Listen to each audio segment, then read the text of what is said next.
بندہ مومن کے لیے ایک گھڑی ایسی عطا فرمائی ہے جس میں اللہ اپنے بندے کی دعا کو خاص طور پر پوچھا اللہ کے رسول اور اس وقت دعا قبول ہوتی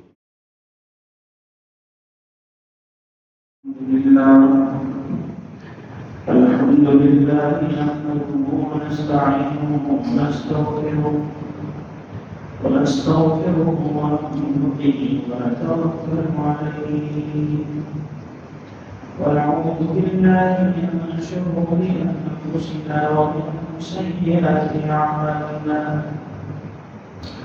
من يهده الله فلا مضل له ومن يضلل فلا هادي له وأشهد أن لا إله إلا الله وحده لا شريك له وأشهد أن سيدنا ومولانا محمدا عبده ورسوله أرسله بالحق بشيرا ونذيرا وداعيا إلى الله بإذنه وسراجا منيرا أما بعد فأعوذ بالله من الشيطان الرجيم بسم الله الرحمن الرحيم ولولا إذ دخلت جنتك قلت ما شاء الله لا قوة إلا بالله إن ترني أنا أقل منك مالا وولدا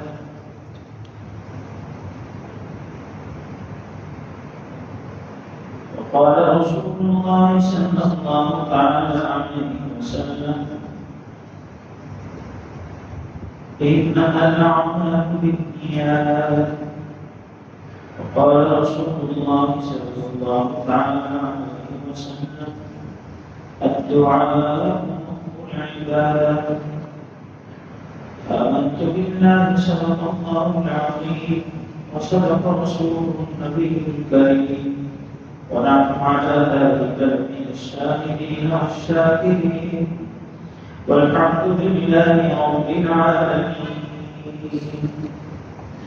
اللهم صل على سيدنا محمد وعلى آل سيدنا محمد وبارك وسلم اللهم صل على سيدنا محمد وعلى آل سيدنا محمد وبارك وسلم اللهم صل على سيدنا محمد وعلى آل سيدنا محمد وبارك وسلم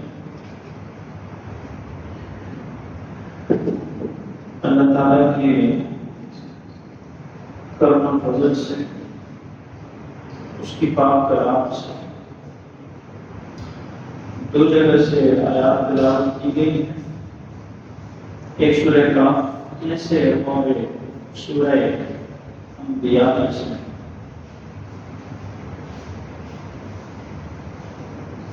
دونوں آیات قرآن کریم یہ دعا کی آیات ہے دو آیات اس میں اور شامل ہوں گی ایک تو سورہ کاف کی آیت ہو گئی ایک سورہ انبیاء کی آیت ولنه ذهب مغاضبا فظن ان لن نقدر عليه فنادى في الظلمات لا اله الا انت سبحانك اني كنت من الظالمين آگے اللہ تعالیٰ نے جواب دیا فاستجبنا له ونجيناه من الغم وكذلك ننجي المؤمنين اللہ تعالیٰ سے دعا ہے کہ اللہ تعالیٰ دین کی صحیح سمجھ سب کو عطا فرمائے اور دین کی صحیح بات کرنے اور اس پر عمل کے لیے ہم سب کو توفیق عطا فرمائے دعا رسول اللہ صلی اللہ علیہ وسلم کے مبارک فرمان کے مطابق ساری عبادت کا پورا ہے محض ہے عبادت اگر چھینکا ہے تو دعا وہ ساری عبادت کا خلاصہ ہے پورا ہے اور اس کی اصل ہے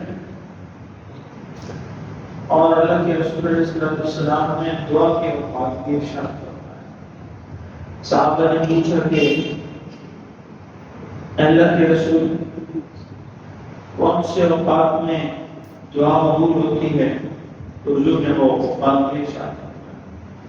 یہ پوچھا کہ اللہ کے رسول کون کون سی دعائیں قبول ہوتی ہیں، تو یہ بھی ارشاد ہے۔ پھر یہ پوچھا کہ اس معاملے کے لیے کون کون سی دعا کروں، اللہ تعالیٰ سے کیسے دعا کروں، تو یہ بھی ارشاد ہے۔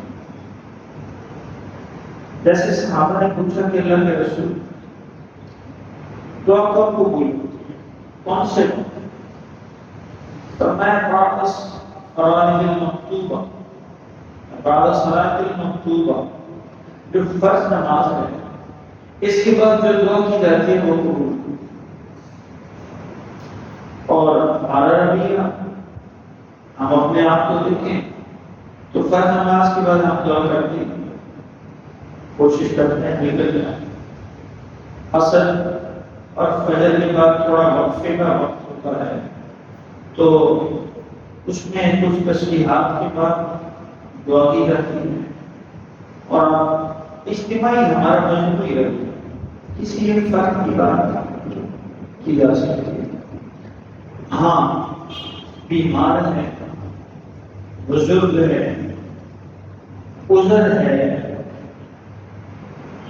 حاجت کے مسائل ہوتے ہیں، بعض لوگوں کے ساتھ بعض کے ساتھ بہت زیادہ دیر بیٹھنے کے مسائل ہوتے ہیں، وہ چیزیں ہیں تو کوئی بات نہیں، لیکن عذر کوئی نہیں ہے، جوان ہے، وقت بھی ہے، لیکن اللہ کی طرف سے توفیق دعا سے محروم ہے۔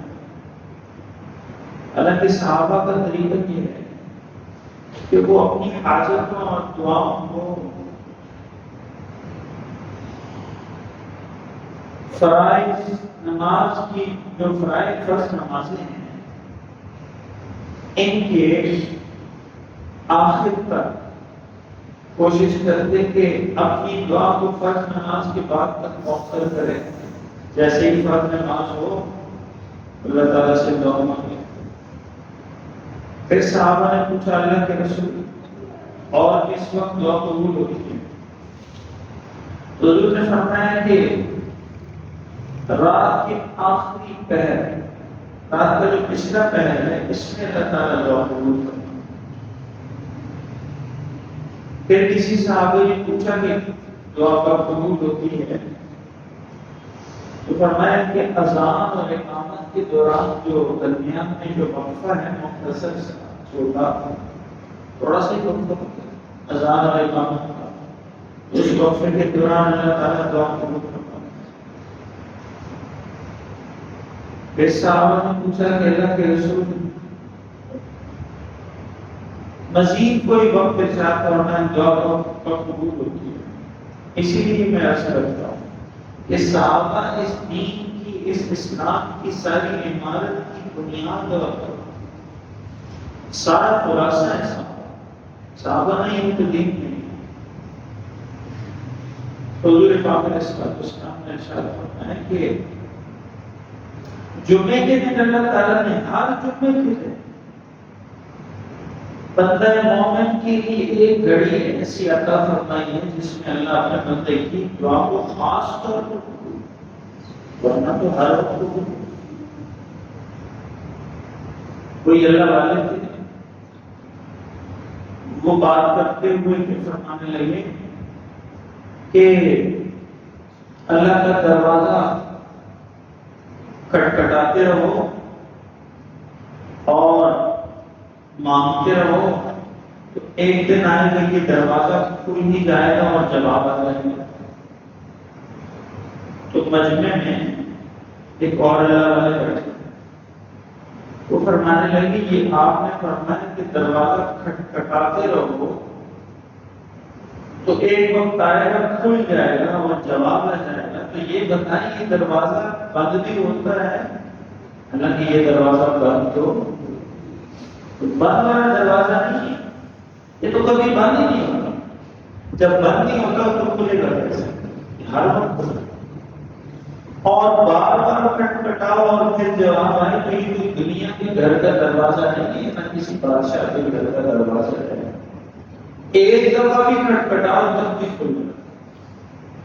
صرف دل کے اخلاص سے، خلوص نیت سے، اور اس مالک بادشاہ کے آگے عز و انکساری سے جب درخواست پیش کی جاتی ہے تو وہاں سے جواب شروع ہوتا ہے۔ یہی تو دنیا کے دروازوں میں اور اس دروازے میں فرق ہے۔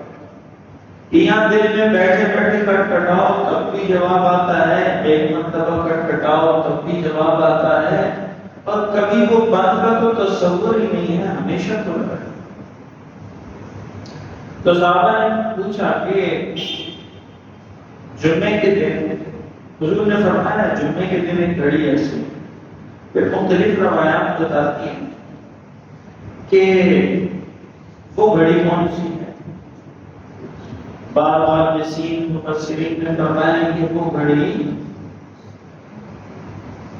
عصر اور مغرب کے درمیان کی جمعے کے دن۔ بعض نے فرمایا کہ وہ گھڑی مغرب سے کچھ پہلے کی ہے، جمعے کے دن کی مغرب سے کچھ پہلے کا تھوڑا سا، انہوں نے فرمایا مختصر گھڑی ہے، بہت لمبا نہیں۔ اور بعض علماء محدثین نے فرمایا کہ جیسے ہی امام منبر پر بیٹھتا ہے تو نماز کے کھڑے ہونے تک کی جو گھڑی ہے اور دعا کی، اسی دوران وہ گھڑی ہے دعا کی قبولیت، جس میں اللہ تعالیٰ دعا قبول کرتا ہے۔ اور اسی طرح بعض محدثین علماء مفسرین نے لکھا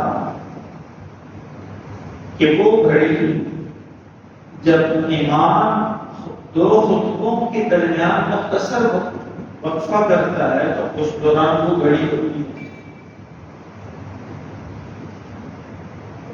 اسی دوران جب وقفہ ہوا۔ اور پھر اسی لیے اس کی ترتیب بھی بتائی کہ جب دعا مانگو تو دل میں مانگو، ہاتھ اٹھا کر نہیں مانگو، یہ ہاتھ اٹھانے کا موقع وقت نہیں، یا دل میں دعا، خاموشی سے ہاتھ اٹھانے کی بھی ضرورت نہیں۔ یہ ایسا قیمتی وقت ہے کہ تمہارے دل کے جذبے اور ارادے پر ہی قبولیت کے فیصلے ہیں، ہاتھ اٹھانے کی ضرورت نہیں۔ اور اسی طرح کوئی دو زانوں بیٹھنا، کسی خاص حیثیت میں بیٹھنا، یہ بھی ضروری ہے۔ جس طرح بیٹھے ہو، جس حال میں ہو، ہاتھ بھی مت اٹھاؤ، وہ قیمتی وقت پاؤ، اس قیمتی وقت میں اللہ تعالیٰ سے اپنی ذہن کی بات کو پورا کرو۔ تو دعا کے حوالے سے کچھ بات کا ارادہ ہے، اللہ تعالیٰ بات کہنے کی آسان فرمائیں، سمجھنے کی بھی توفیق عطا فرمائیں، عمل کی بھی توفیق عطا فرمائیں۔ باتیں ہم بہت کرتے ہیں اور لگے رہتے ہیں، اصل تو یہ ہے کہ باتوں سے زیادہ انسان کو عمل کی توفیق ملتا ہے، جو سنا اس پر عمل، جو کہا اس پر عمل، تو پھر اصل بات ہے۔ تو اللہ تعالیٰ عمل کی توفیق۔ اسی طرح مجھ سے کسی نے پوچھا کہ یہ جو باہر آپ نے تختی لگوائی مسجد کی، تو اس پر آپ نے لکھا، جاننے والے جانتے ہیں کہ میں نے لکھوایا ہوا ہے، اور انہوں نے پوچھا کہ یہ جو آپ نے لکھوایا ہے اس پر بیچ میں تو چلے بسم اللہ لکھوا دیں، سائڈوں پر لکھوایا ماشاءاللہ ایک طرف اور دوسری طرف لکھوا دیا لا قوت الا باللہ، اس کا کیا مطلب؟ یہ کیوں لکھوایا؟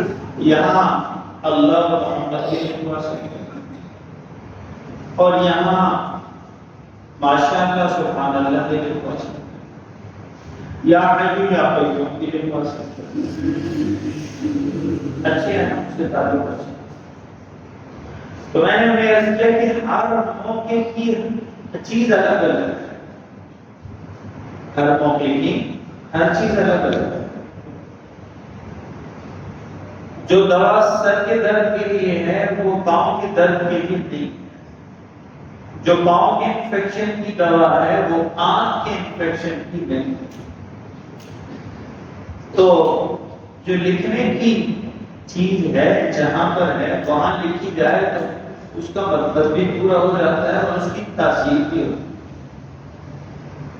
تو وہ آیت تلاوت کی میں نے قرآن کریم کی، انہوں نے فرمایا کہ آپ نے لکھا ماشاء اللہ لا قوت یا لا حول ولا قوت الا باللہ۔ ہم تو یہی سنتے آئے کہ لا حول ولا قوت الا باللہ، لا حول ولا قوت الا باللہ کی تاثیر کیا؟ رسول اللہ صلی اللہ علیہ وسلم نے فرمایا کہ یہ جو لا حول ولا قوت الا باللہ ہے یہ 99 غموں، بیماریوں، دکھوں، مصیبتوں کی دوا ہے، مرہم، شفا۔ اور سب سے جو اس میں عام چیز ہے وہ ہے غم کی دوا، غم، فکر جو انسان کو لگ جاتی ہے۔ اور غم فکر کیسی سختی ہے، نظر نہیں آتی کسی کو غم فکر، اللہ بچائے۔ آخرت کا غم اللہ تعالیٰ عطا فرمائے، دنیا کے غموں سے رہتا ہوں، اولاد کے غموں سے، اولاد کے دکھوں سے، لوگوں کے غموں دکھوں سے، رزق روزگار کے غموں دکھوں سے، صحت کے غموں دکھوں سے، اللہ سب دکھوں غموں سے حفاظت۔ غم ایسی چیز ہے کہ غم لگ جائے تو پھر خوراک اثر نہیں کرتا، پھر نیند اثر نہیں کرتی، پھر موسم اثر نہیں کرتا، پھر مال اور پیسے سے سکون نہیں آتا۔ کیوں؟ اندر ایک چیز لگ گئی جس کو غم کہتے ہیں اور وہ چیز نظر نہیں آتی۔ تو وہ اس کے لیے ہے لا حول ولا قوت الا باللہ، اللہ کے عرش کے خزانوں میں سے ایک خزانہ خاص چیز ہے۔ تو انہوں نے فرمایا، پوچھا، سوال پوچھا کہ یہ آپ نے لکھا ماشاء اللہ لا قوت الا باللہ، یہاں لکھنا ہونا چاہیے ماشاء اللہ لا حول ولا قوت الا باللہ۔ میں نے انہیں عرض کیا کہ قرآن کریم کی آیت ہے سورہ کہف میں، فرمایا ولولا اذ دخلت جنتک قلت، اور جب تو اپنے باغ میں آیا تو تو نے یہ کیوں نہ کہا؟ ترجمہ عرض کر رہا ہوں، ولولا اذ دخلت جنتک قلت، اور جب تو اپنے باغ میں آیا، اپنی بستی میں، اپنی کھیتی میں، اپنی فیکٹری میں، اپنے گھر میں، اپنی اولاد کے پاس، اپنی نعمت کی جگہ پر جب تو آیا تو تو نے یہ کیوں نہ کہا؟ کیا؟ ماشاء اللہ، ہوتا وہ ہے جو اللہ چاہتا ہے، لا قوت الا باللہ، اس کی مدد کے بغیر کسی کی کوئی طاقت نہیں۔ اور آگے کیا فرمایا؟ ان ترانی انا اقل منک مالا وولدا، اگر تو مجھے دیکھتا ہے کہ میں تجھ سے مال اور اولاد میں کم ہوں۔ ایک مکالمہ ہے دو دوستوں کے درمیان، سورہ کہف کا واقعہ سب جانتے ہیں، کئی دفعہ میں نے عرض کیا، اس میں 5 واقعات سورہ کہف، اور یہ دو دوستوں کے درمیان مکالمہ ہے جس کو قرآن کریم نے ذکر کیا۔ وہ دو دوست جن میں سے ایک کو اللہ نے بہت کھیتی، زمین، جائیداد، مال اولاد سے نوازا، ایک کو کچھ کم دیا، جس کو بہت دیا اس کی اللہ نے تباہی پھیر دی، جس کو کم دیا اس کی اللہ نے بچا دی۔ تو یہ مکالمہ ہے آپس میں۔ تو میں نے انہیں عرض کیا، جب کسی چیز کو آپ اللہ کی حفاظت میں دینا چاہتے ہیں کہ اس کو بری نظر نہ لگے، برے دیکھنے والے کی برے دیکھنے کا اس پر اثر نہ ہو، بغض رکھنے والے کا بغض اس پر نہ چلے، حسد کرنے والے کے حسد کا داؤ اس پر ناکام ہو جائے، اور یہ نعمت باقی ہے اور اس نعمت کو کوئی نقصان نہ ہو، تو فرمایا اس نعمت کو باقی رکھنے کے لیے اور انسانوں اور جنات کی بری چالوں سے بچانے کے لیے پھر قرآن کریم نے نسخہ دیا ہے، میں جب تک کسی چیز کو دیکھو تو کیا کہو؟ ماشاء اللہ لا قوت الا باللہ. میں نے عرض کیا میں نے اس لیے کہ جو گزرے جو دیکھے تو جب وہ دیکھا ہوا لکھا ہوا پڑھے گا تو زبان پر اس کے پھرے گا ماشاء اللہ لا قوت الا باللہ. اللہ تعالیٰ سے اس چیز کی حفاظت بھی فرماتے ہیں اور نعمت بھی باقی رہتی ہے. اور یہی قرآن کریم نے بتایا ہے. تو آپ اس کا ذکر بھی کر سکتے ہیں, ورد بھی کر سکتے ہیں. آپ سارا دن پڑھیں ماشاء اللہ لا قوت الا باللہ. اثر کیا ہوگا؟ ذکر کی وجہ سے زبان ذاکرین میں شمار ہوگا, ذاکرین میں زبان حرکت میں ہوگا. قرآن کریم کی تلاوت کا اجر علیحدہ ہوگا. اور جو نعمتیں ہیں اللہ تعالیٰ اس نعمتوں کو باقی بھی فرمائیں گے. نظر بد سے حفاظت ہوگی, برا چاہنے والے کی برا چاہنے سے حفاظت ہوگی, بری سوچ والے کی بری سوچ سے حفاظت ہوگی, حاسد کے حسد سے حفاظت ہوگی, معاند کی عداوت سے حفاظت ہوگی. تو یہ نسخہ, پہلا نسخہ آپ کو اور مجھے اللہ تعالیٰ کے کلام سے کیا ہے. بچوں کو دیکھیں, اپنے بچوں کو, اپنے گھر کو دیکھا, اپنی کھیت بستی دکان کاروبار کو دیکھا, اپنے کام کاج کو دیکھا, اپنی صحت کو دیکھا, اپنی کسی نعمت کو دیکھا, تو کیا پڑھیں ماشاء اللہ لا قوت الا باللہ. یہ چیز اس کی گارنٹی کیا ہے کہ یہ اس کو باقی رکھے, ضائع نہیں کرے. اس کا فائدہ ہوگا ماشاء اللہ لا قوت الا باللہ. سورہ کہف. تو یہ میں نے عرض کیا کہ ہم نے اس لیے لکھا ہے کہ یہ ایسی جگہ ہے جہاں پہ کسی کی نظر پڑ سکتی ہے, نگاہ اٹھتی ہے. جب نگاہ اٹھے تو معلوم نہیں, نگاہ اٹھانے والے کو معلوم ہو نہ ہو, ہم نے لکھ دیا ہے جیسے دیکھے گا تو اس کو پڑھے گا, اجر کا اجر اور ثواب کا ثواب. اور قرآن کریم کے الفاظ اچھوں کے ان کی تلاوت کا اجر اور ثواب الگ. ہمارے بہت محترم عالم ہیں اور وہ آج کل تو باہر کی مغربی ملک میں امامت خطابت فرما رہے ہیں.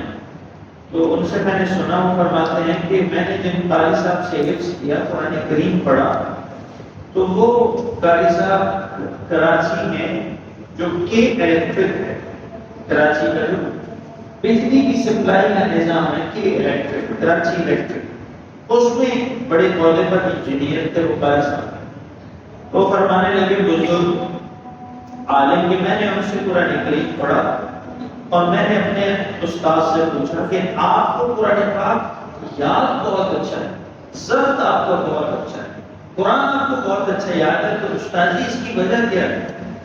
حالانکہ صبح دفتر سے گاڑی آتی ہے سرکاری اور آپ کو لے جاتی ہے اور شام کو اتارتی ہے, آپ انجینئر ہیں اور وہاں اچھے عہدے پر ہیں اور سارا دن آپ کا مصروف گزرتا ہے. تو فرمانے لگے معلوم کہ میرے استاد مجھے فرمانے لگے کہ میں جب بجلی گھر پہنچتا ہوں اپنے اس نظام میں بجلی کے, تو مجھے وہاں مختلف جگہوں پر جانا پڑتا ہے راؤنڈ کے لیے, معائنے کے لیے.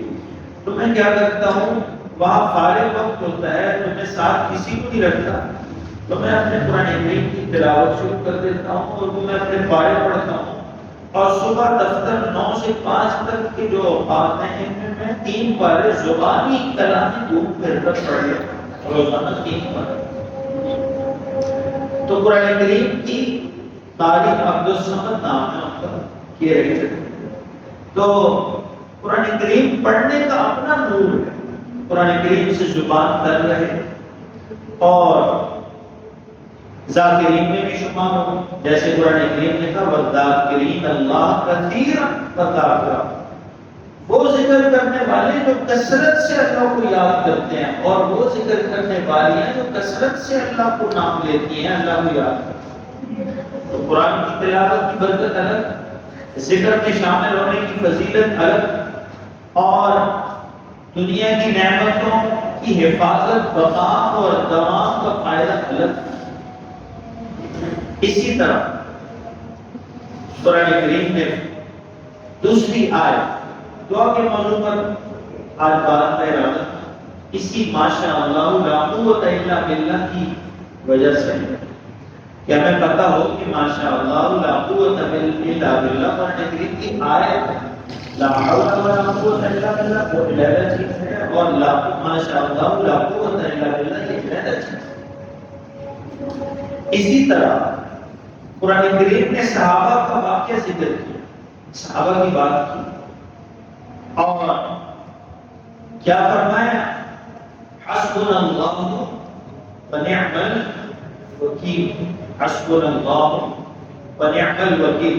حضرت ابراہیم علیہ السلام کے تذکرے میں بھی یہ بات آتی کہ وہ بھی جب آگ میں پھینکے گئے، اگرچہ اس کی سند صحیح بات ہے، یقین اس کی سند میری تحقیق نہیں، مجھے معلوم نہیں، لیکن یہ لکھا ہوا اپنی کتابوں میں ہم نے پڑھا کہ جب آگ میں پھینکے گئے اس وقت کی ورد زبان حسبنا اللہ ونعم الوکیل کے الفاظ، حسبنا اللہ ونعم الوکیل، اور فائدہ کیا ہوگا حسبنا اللہ ونعم الوکیل کے پڑھنے کا؟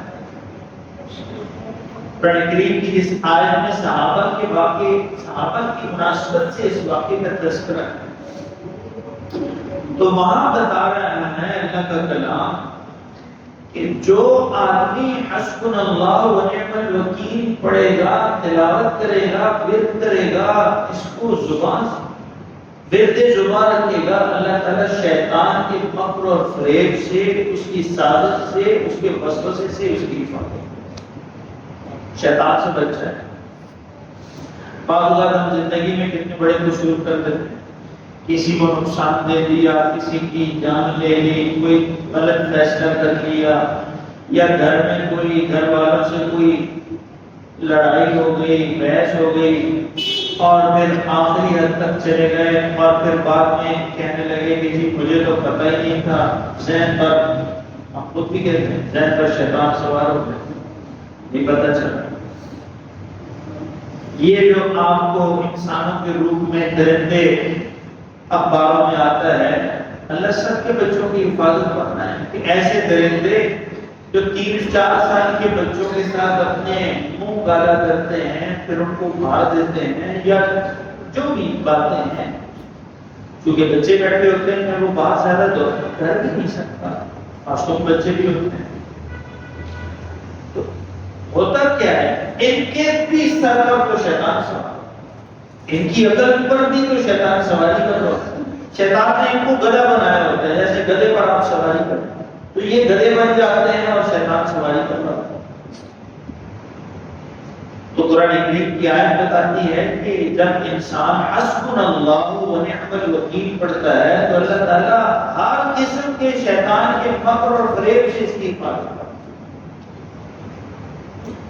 کوئی مکر و فریب شیطان کسی قسم کا وسوسہ ہو، کسی قسم کی اس کی طرف سے تکلیف ہو، تو اللہ تعالیٰ اس کی حفاظت فرماتے ہیں، شیطان سے حفاظت۔ 2 باتیں آج میں نے عرض کر دی، ابھی تک 2 باتیں ٹوٹل، تو کل باتیں اللہ نے توفیق دی وقت کے اندر وہ 4 باتیں عرض کرنی ہیں، چاروں قرآن کریم سے، پر ابھی تک ہم نے 2 باتیں سننی اور بیان کرنی اور سمجھنی، اللہ تعالیٰ سنی ہوئی، بیان کی ہوئی، سمجھی ہوئی پر عمل کی توفیق عطا۔ 2 باتیں کہ نعمت کی حفاظت، بری نظر سے حفاظت، بری چاہت سے حفاظت، بری کسی کی سوچ سے حفاظت، تو اس کے لیے قرآن کریم نے بتایا کہ ماشاء اللہ لا قوت الا باللہ کا ورد کیا، اس کو پڑھا، اور شیطان سے حفاظت، شیطان کے مکر و فریب سے حفاظت، شیطان کے دجل سے حفاظت، شیطان کے وسوسے سے حفاظت، شیطان کے وار سے حفاظت، شیطان کی چال سے حفاظت۔ اس کے لیے قرآن کریم نے فرمایا حسبنا اللہ ونعم الوکیل۔ صحابہ بتا رہے ہیں کہ حسبنا اللہ ونعم الوکیل پڑھا جائے تو اللہ تعالیٰ شیطان کے مکر و فریب اور چالوں سے حفاظت۔ اور تیسری بات یہ ہے کہ برے انسانوں سے حفاظت، برے انسان سے حفاظت۔ جس معاشرے میں ہم اور آپ رہ رہے ہیں تو کوئی کہنے میں میرا خیال ہے کوئی کباہت نہیں ہے، کوئی برائی نہیں ہے کہ ہمارے معاشرے میں برے لوگ زیادہ ہیں اور صحیح اچھے لوگ کم ہیں۔ یہ حقیقت ہے۔ میرے اور آپ کی سوسائٹی میں برے لوگ زیادہ ہیں اور اچھے لوگ کم ہیں۔ برے لوگوں کی اکثریت،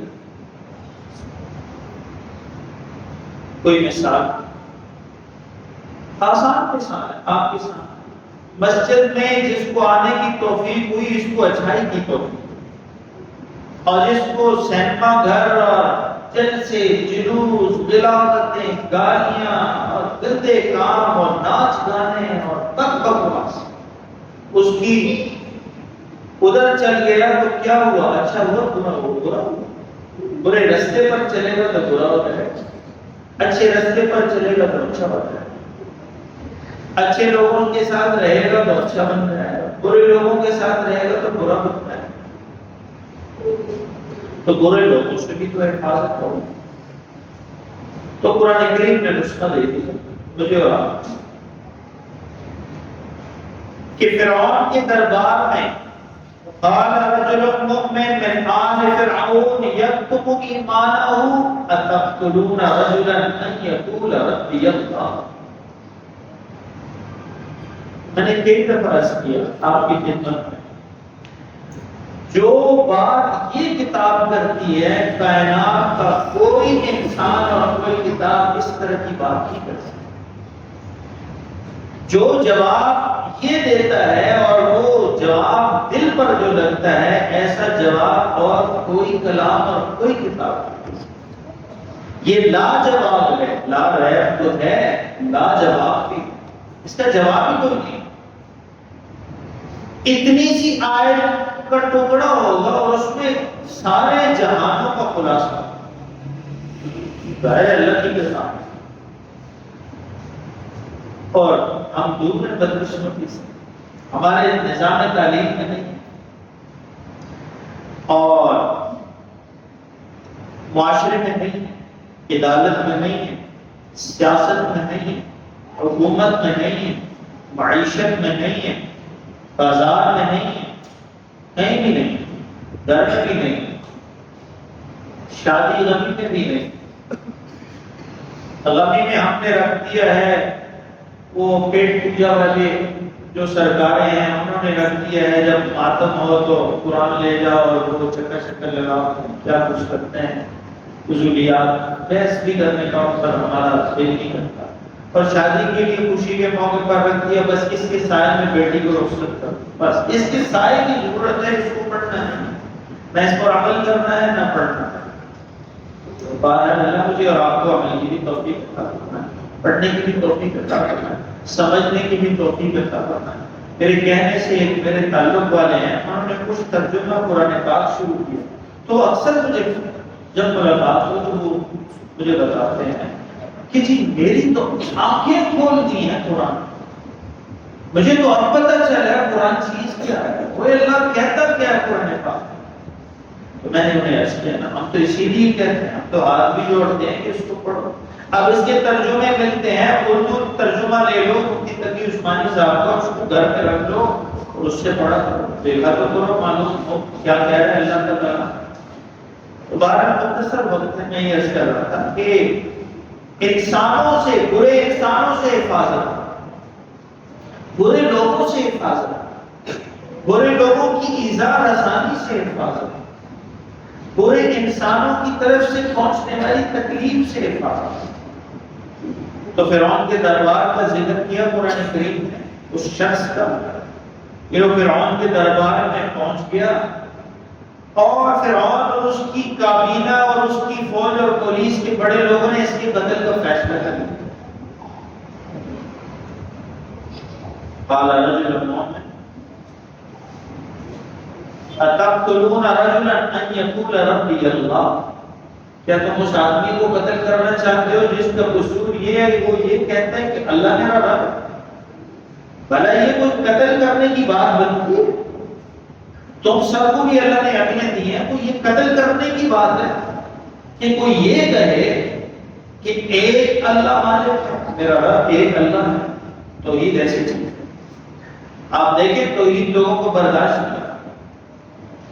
توحید کا فلسفہ بڑا واضح ہے، اور توحید ساری مصیبتوں سے خلاصی کی جڑ. اور دعا مانگنی چاہیے اللہ تعالیٰ سے کہ اللہ تعالیٰ ہمیں توحید خالص عطا فرمائے.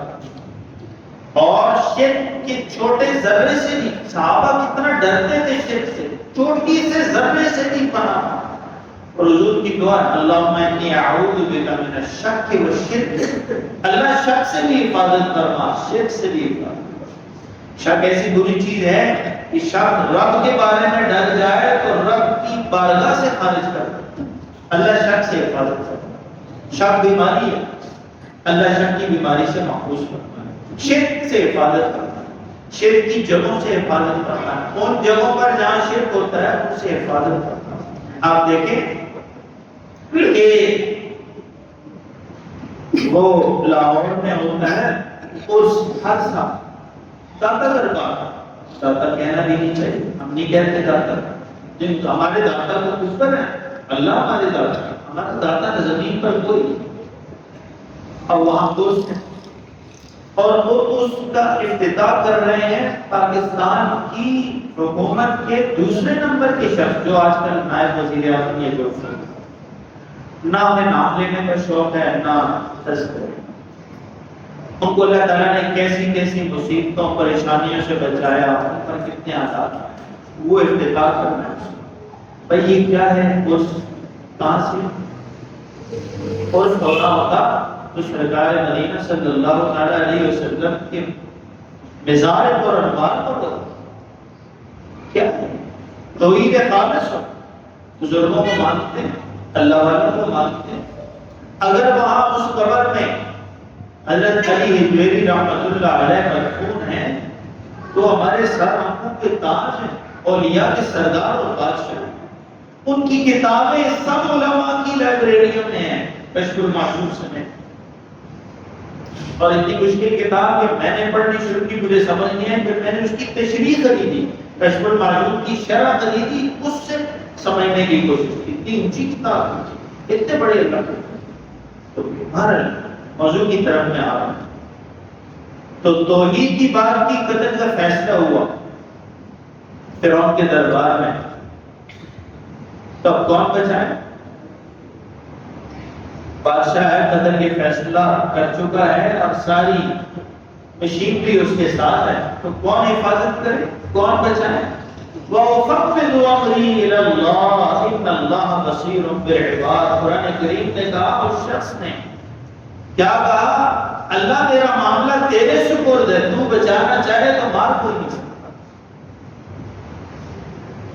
تو رکھنا چاہے تو ضائع کوئی نہیں کر سکتا، تو دینا چاہے تو لے کوئی نہیں سکتا، تو روک دے تو دے کوئی نہیں سکتا. وَأُفَوِّضُ أَمْرِي إِلَى اللَّهِ. تو میں نے یہ کیا کہ برے انسانوں، برے لوگوں کے شر سے بچنے کے لیے آپ اس آیت کو پڑھ سکتے ہیں. پڑھا رہے وَأُفَوِّضُ أَمْرِي، میرا معاملہ تیرے سپرد. جہاں طاقت بے بس ہو جائے، جہاں وسائل ختم ہو جائیں، جہاں پلاننگ کمزور ہو جائے، آپ کریں کچھ نہیں سکتے. کیا کریں؟ فرعون کے دربار اس کی بادشاہی سے زیادہ سخت تو نہیں ہو. تو قرآن کریم نے بتایا کہ اس رجل مومن کے لیے اللہ تعالیٰ نے اس کی زبان پر جاری کر دیا وَأُفَوِّضُ أَمْرِي إِلَى اللَّهِ. تین باتیں عرض کرتے ہیں کہ ایک قرآن کریم نے بتایا کہ اگر اپنے مال اولاد اسباب عزت جان مال کاروبار کی حفاظت چاہتے ہو تو اپنی نعمتوں پر ماشاءاللہ لا قوت الا باللہ پڑھنا سیکھو. اور اگر شیطان کے شر اور مکر اور فریب سے حفاظت چاہتے ہو تو حسبنا اللہ و نعم الوکیل کو اپنا گرد زبان رکھو. اور برے لوگوں کے بار سے، ان کی مجلس سے، ان کی پلاننگ سے، ان کی نقصان سے بچنا چاہتے ہو تو وَأُفَوِّضُ أَمْرِي إِلَى اللَّهِ کو پڑھا کرو. اور چوتھی آیت میں نے تلاوت کی، فرمایا کہ فظنون اذ ذهب مغاضبا، وہ جو مچھلی والے تھے وہ جب اپنی طرف میں چلے گئے، کون؟ صاحب الحوت حضرت یونس علیہ السلام، میں جب وہ اپنی طرف میں چلے گئے، فظنا، بس پھر خیال کیا، اللہ نقدر علیہ، پھر خیال کیا کہ ہم انہیں واپس نہیں بلائیں گے یا ان پر گرفت نہیں کریں گے، محتاط ترجمہ۔ تو فرمایا کہ جب ان کے دل میں یہ خیال آیا کہ میں جا رہا ہوں اور مجھ پر کوئی گرفت نہیں ہوگی، تو ہم نے ان کے اس خیال کے بعد ان کو مچھلی کے پیٹ کے حوالے کر دیا، مچھلی کے حوالے کر دیا، اور مچھلی کے پیٹ میں چلے گئے تو کیا کہا؟ فنادا، پھر آواز دی، ندا لگائی، پکارے اور آوازیں دی، پھر ظلمات، اندھیروں میں۔ یہ جو ظلمت ہے یہ ایک اندھیرے کو نہیں، یہ وہ اندھیرا نہیں ہے جو لائٹ نہیں ہوگی تو اندھیرا ہوگا، یہ اندھیروں کے پردے ہیں۔ جیسے آپ کی اور میری سائنس کہتی ہے کہ کائنات میں اندھیرا زیادہ ہے، روشنی کم ہے، اور سائنس کہتی ہے، ناسا کی تحقیق ہے کہ جو سائنس نے کائنات دیکھی ہے وہ ابھی تک کوئی 7 سے 15% کے درمیان کی کائنات دیکھ سکے، باقی سب اندھیرے، کچھ پتہ نہیں ہے کیا ہے کیا۔ پھر ظلمات، اندھیروں میں، تو ہم نے ان کی زبان پر جاری کیا اور ان کے دل میں الہام کیا اور ان کو بتایا یہ دعا کرو، لا الہ الا انت سبحانک انی کنت من الظالمین، مالک تیرے جیسا تو ہے ہی کوئی نہیں ہے، جو تو عیبوں سے پاک ہے اور میرا معبود اور پروردگار ہے۔ فرمایا یہ دعا کیسی ہے؟ فاستجبنا لہ، اور ہم نے ان کی دعا کو قبول کیا، وَنَجَّيْنَاهُ مِنَ الْغَمِّ، اور ان کو مصیبت سے، غم سے، دکھ سے، کڑن سے، تکلیف سے، اور غم تو قرآن کریم میں بھی وَنَجَّيْنَاهُ مِنَ الْغَمِّ، غم سے نکالا۔ تو جب زندگی میں غم ہو، غم ہی غم ہے آج کل، غم روزگار، غم معاش، غم اولاد، اور بہت سارے غم، ذکر کرنے کی بھی ضرورت نہیں، ہر آدمی اپنے غموں میں ڈوبا ہوا، سب ڈوبی ہوئی زندگی گزار، غموں میں ڈوبی زندگی۔ اور مزے کی آپ کو بات بتاؤں کہ جن عالم کا میں نے تذکرہ کیا کہ وہ برطانیہ میں، باہر کے ملک میں، وہ فرمانے لگے، مجھے بات ہو رہی، فرمانے لگے یہاں کی زندگی میں پاکستان کی زندگی سے زیادہ غم، سہولتیں زیادہ ہیں، آسائشیں زیادہ ہیں، نظام اچھے ہیں، لیکن فرمانے لگے وہاں کی زندگی میں یہاں کی زندگی سے زیادہ غم ہے۔ اس کو اللہ غموں سے حفاظت، ہر غم سے اللہ حفاظت کرے۔ فرمایا کہ لا الہ الا انت سبحانک انی کنت من الظالمین، جب زندگی میں غموں سے پالا پڑے، چاہتے ہو کہ غم دور ہو، قرض کا غم ہے، رزق کا غم ہے، اولاد کا غم ہے، اور کوئی بھی غم ہے، کسی قسم کا کوئی غم بھی آپ اس میں شامل کر سکتے ہیں۔ قرآن کریم نے ایسا لفظ لایا ہے کہ کوزے میں سمندر کو بدل کیا، فرمایا کہ کسی بھی غم کے لیے لا الہ الا انت سبحانک انی کنت من الظالمین کو بر زبان رکھو گے تو اللہ تعالیٰ اسی طرح نجات فرمائیں گے، عطا فرمائیں گے جیسے اس بندے کو نجات عطا فرمائی جو یونس علیہ السلام کو۔ میں کہ اگر یہ دعا نہ پڑھتے، اللہ ان کے دل پر یہ دعا ایمان نہ فرماتے تو کیا ہوتا؟ اِلَىٰ یوم یبعثون، قیامت کے دن طلوع ہونے تک، قیامت کی صبح تک اسی غم میں، اسی مچھلی کے پیٹ میں، اسی تکلیف میں۔ تو تکلیف سے نجات دی اللہ تعالیٰ نے۔ اللہ تعالیٰ مجھے اور آپ کو ہر غم سے حفاظت فرمائے، ہر دکھ تکلیف سے حفاظت فرمائے۔ صدقہ اللہ کے نام کا دینا یہ بری بلاؤں کو، غموں کو دور کرتا ہے، غموں کو اٹھاتا ہے۔ مسجد کا کام لگا رہا آپ حضرات کی طرف سے کچھ درجے کا تعاون نہیں آیا جیسے آنا چاہیے، تو پیسہ ضرور شامل کرنا ہے کہ جب تک قیامت تک مسجدیں آباد رہیں گی تو آپ کے نامہ اعمال میں دیکھیں چلتی رہیں گی، یہاں گرے ہوئے کسی ایک آنسو کو بھی اللہ نے قبول فرمایا تو آپ کی نسلیں پار چل جائیں۔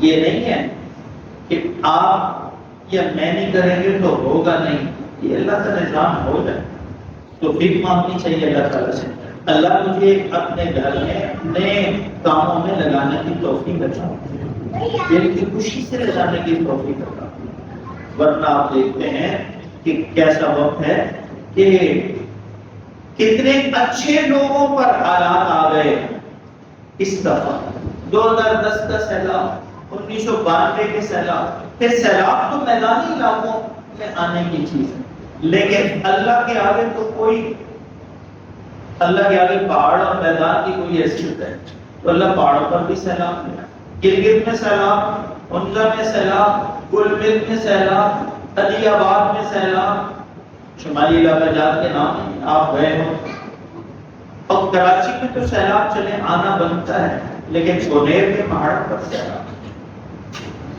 اور گونیر کے لوگ ہر درجہ اچھے لوگ، پورے پاکستان میں کے پی جے تو ویسے پولیس کتنا بدنام محکمہ ہے، معذرت کے ساتھ میں نہیں کہتا، میں اچھا سمجھتا پولیس اچھا محکمہ ہے، برے لوگ بھی ہوتے ہیں، ایک بات بن جاتی ہے، لیکن پولیس اچھا محکمہ ہے، میرے اور آپ کی حفاظت کرتے ہیں، سڑکوں پر ٹریفک چلاتے ہیں، میرے اور آپ کے لیے اپنی سردی گرمی کو برداشت کرتے ہیں، اپنے بچوں سے بھی کرتے ہیں، شہادتیں ہوتی ہیں، لیکن ویسے عرض کر رہا ہوں تقابل کریں تو کہتے ہیں کے پی کی پولیس پنجاب نہیں، پورے پاکستان کی پولیس سے کے پی کی پولیس اچھی ہے، تو کے پی کے لوگ بھی پورے پاکستان کے سب لوگ اچھے ہیں، لیکن کے پی کے لوگ سب لوگوں سے اچھے ہیں۔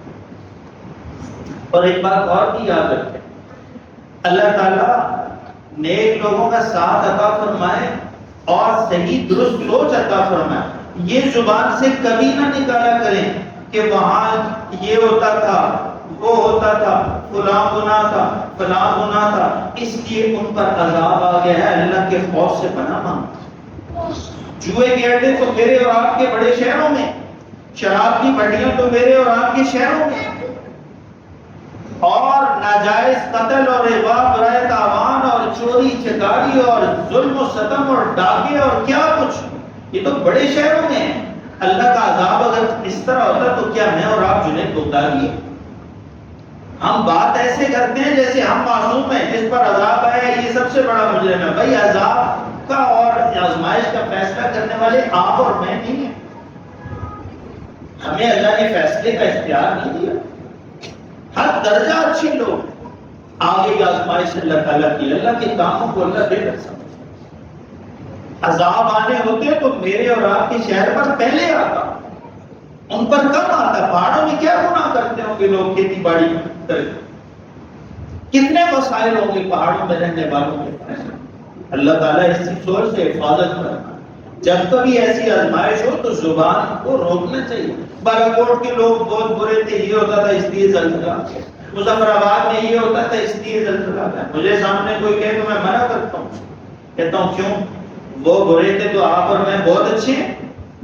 یہاں دودھ اور شہد کی نہریں بہتی ہیں، یہاں مسجدیں بھری ہوئی ہیں، سب جنید بغدادی اور بڑے بڑے اولیاء اللہ کے ساتھ شہر بھرے ہوئے، کیا حالت ہے میرے اور آپ کے ملک اور شہر کی؟ تو اللہ تعالیٰ سے پناہ مانگنی چاہیے، یہ بات بڑی بات نہیں کرنی چاہیے کہ یہ ہے اور وہ ہے۔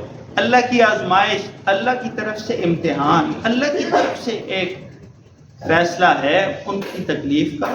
اللہ تعالیٰ اس تکلیف سے ان لوگوں کی، ان کو نجات عطا فرمائے۔ جو ہوا اللہ تعالیٰ اس کو ان کے گناہوں کا کفارہ فرمائے، ان کی سیئات کو معاف فرمائے، ان کی نیکیوں کو اللہ قبول فرمائے، ان کی شہادتوں کو اللہ قبول فرمائے۔ کتنے لوگ زمین میں گڑ گئے، لاش ہی نہیں ملتے۔ میں اور آپ بھی تو پہاڑ کے دامن میں رہتے ہیں، پہاڑ کو اللہ پھاڑ دیں تو کوئی یہ عمارت اور کوئی چیز اس کو پھر اس ریلے کو، پہاڑ کے پتھروں کو روک سکتی ہے؟ اللہ کی طاقت کیا ہے؟ کوئی چیز نہیں کر سکتی۔ آپ نے تذکرہ کرنا ہے تو اللہ کی طاقت کا کریں کہ اللہ کتنے بڑے طاقتور ہیں، کتنے بڑے پہاڑوں سے کتنی بڑی چٹانیں اٹھا کر نیچے لے آئے، اور کہاں سے پانی ٹوٹا، کیسے آیا اور کیسے سب کچھ بہا کے لے گیا. کیا نظام ہے اللہ کا، کیا طاقت ہے اللہ تعالیٰ کی، اور کیا بے نیازی ہے کہ معصوم بچے کو زندہ رکھا، اس کی ماں کو موت دے دی، شہادت دے دی. کیا اس کے فیصلے ہیں، کیا اس کی بے نیازیاں ہیں، کیا اس کے نظام ہے کائنات کے. میری اور آپ کی سمجھ سے اوپر کی بات ہے. اللہ تعالیٰ اللہ کی قدرت پر یقین کرنے کی توفیق عطا فرمائے اور مملکت کی، میرے اور آپ کے ملک کی حفاظت فرمائے، بستیوں شہروں کی حفاظت فرمائے، گاؤں دیہات کی حفاظت فرمائے. ان پر جو مصیبت آ گئی اللہ تعالیٰ اس مصیبت کو دور فرمائے، ان کو پہلے سے زیادہ آبادی نصیب فرمائے. جو بے گھر ہو گئے اللہ گھر عطا فرمائے، جو بے در ہو گئے در عطا فرمائے، اور جو زخمی ہیں ان کو اللہ تعالیٰ صحت عطا فرمائے.